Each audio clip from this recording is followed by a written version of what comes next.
Amalan membaca merupakan satu nilai murni yang terkandung di dalam kitab suci Al-Quran yang berbunyi A'udzubillahi minasyaitonirrajim. Bismillahirrahmanirrahim. Iqra bismi rabbikal ladzi khalaq. Bacalah dengan nama Tuhanmu yang Maha Menciptakan. Surah Al-Alaq ayat pertama.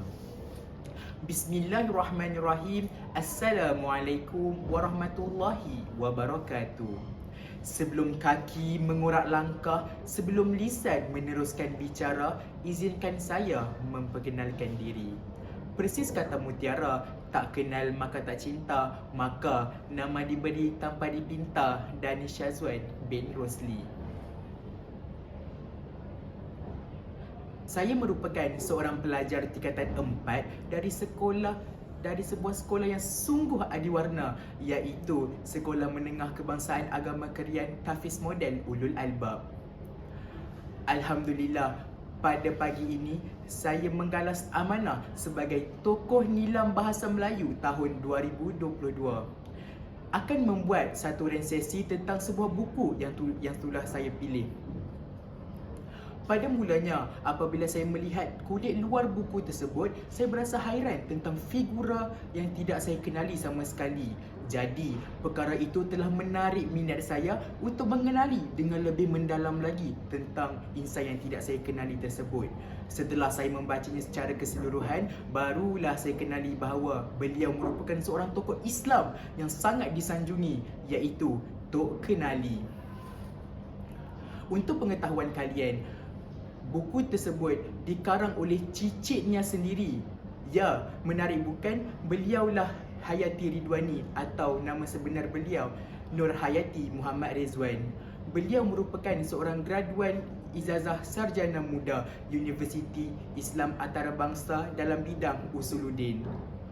Beliau merupakan seorang pensyarah dan buku novel sejarah ini merupakan sentuhan pena yang pertama baginya.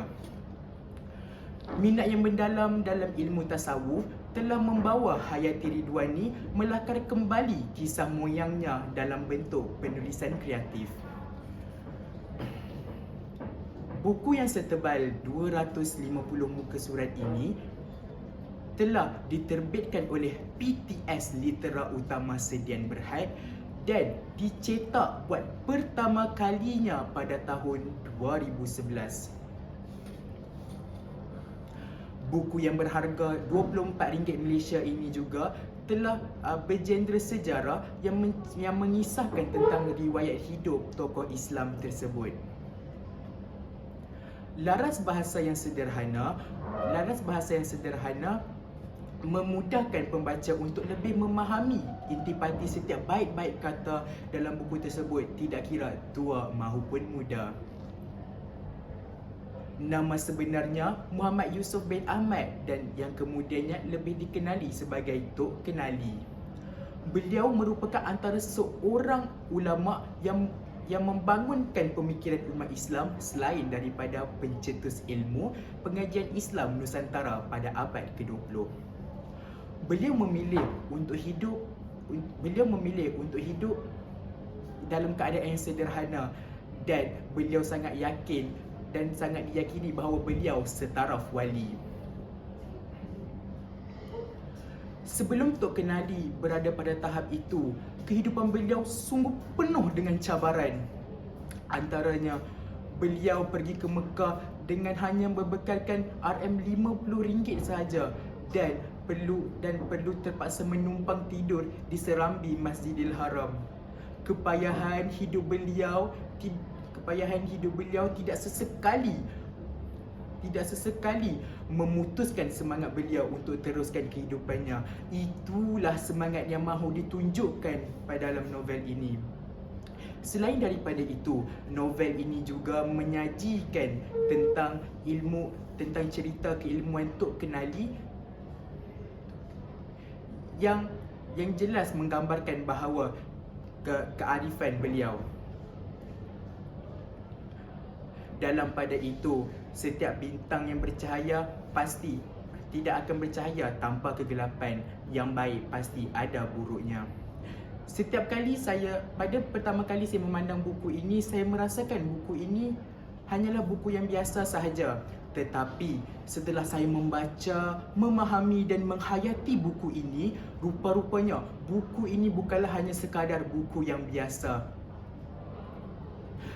Kosakata dalam buku ini sangatlah bombastik dan penyusunan jalan cerita bukanlah hanya sekadar membabi buta seolah-olah masuk telinga kanan, keluar telinga kiri.